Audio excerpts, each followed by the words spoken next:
Imagine por um momento que você está no ano de 1865 e alguém te diz que em pouco mais de 100 anos o homem pisará na Lua. Você riria na cara dessa pessoa, não é mesmo? Pois bem, existe um homem que não apenas acreditou nisso, como escreveu detalhadamente sobre essa jornada impossível mais de um século antes dela acontecer de verdade. Esse homem se chama Júlio Verne. E hoje você vai descobrir como ele praticamente previu uma das maiores conquistas da humanidade. Júlio Verne não era apenas um escritor de ficção científica. Ele era um visionário que transformou sonhos impossíveis em narrativas tão precisas que hoje nos deixam de queixo caído. Quando publicou Da Terra à Lua, em 1865, a humanidade mal havia inventado a lâmpada incandescente. E ele já estava imaginando viagens espaciais com uma precisão matemática e científica que impressiona até os engenheiros da NASA.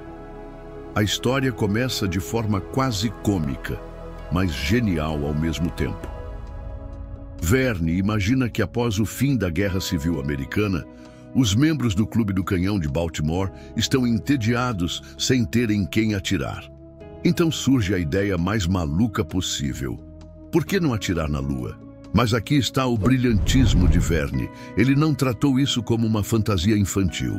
Ele mergulhou fundo na ciência, consultou matemáticos, físicos e engenheiros da época para criar algo que fosse teoricamente possível. O protagonista Barbicane e seus companheiros não simplesmente constroem um canhão gigante e torcem pelo melhor. Eles calculam trajetórias, estudam a gravidade, consideram a resistência do ar, pensam na sobrevivência dos tripulantes durante a viagem.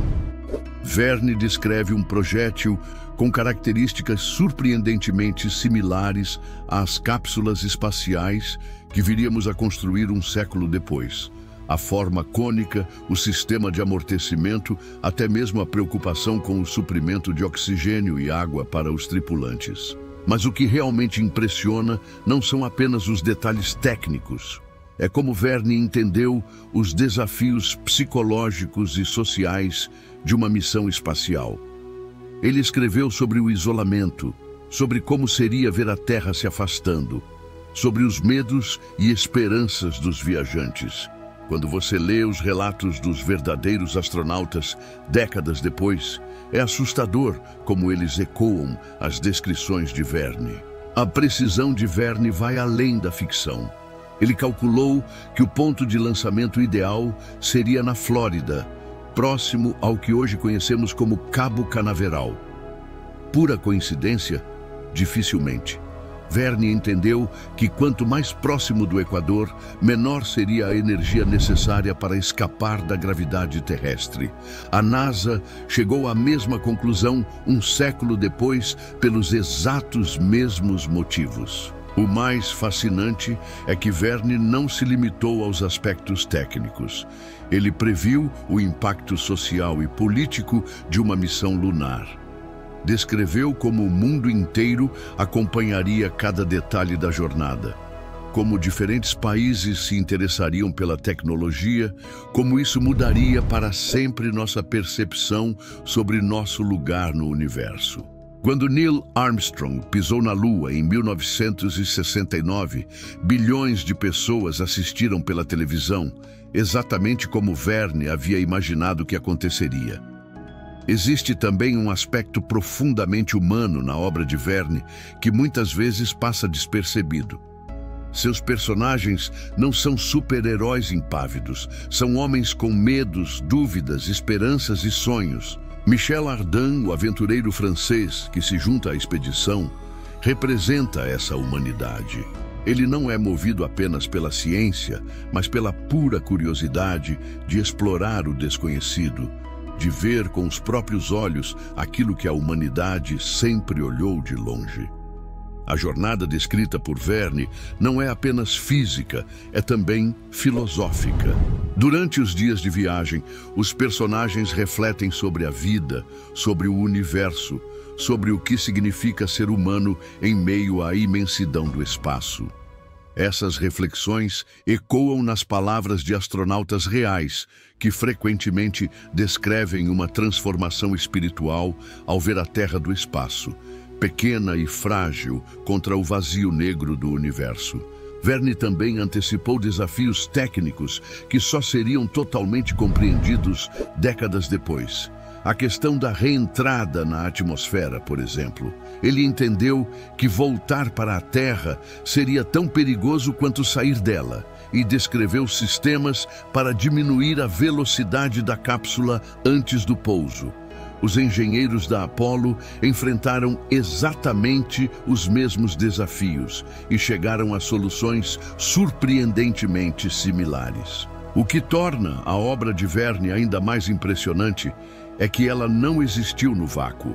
Ela inspirou gerações de cientistas e engenheiros. Konstantin Tsiolkovsky, considerado um dos pais da astronáutica, declarou que foi inspirado pelos livros de Verne. Wernher von Braun, o homem por trás do foguete que levou os americanos à Lua, cresceu lendo Verne e admitiu que suas descrições influenciaram seu trabalho.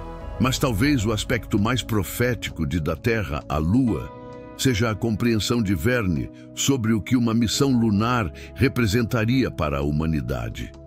Não seria apenas uma conquista tecnológica, mas um momento de unificação da espécie humana. Por alguns instantes, todas as diferenças nacionais, políticas e culturais se tornariam insignificantes diante da magnitude do feito.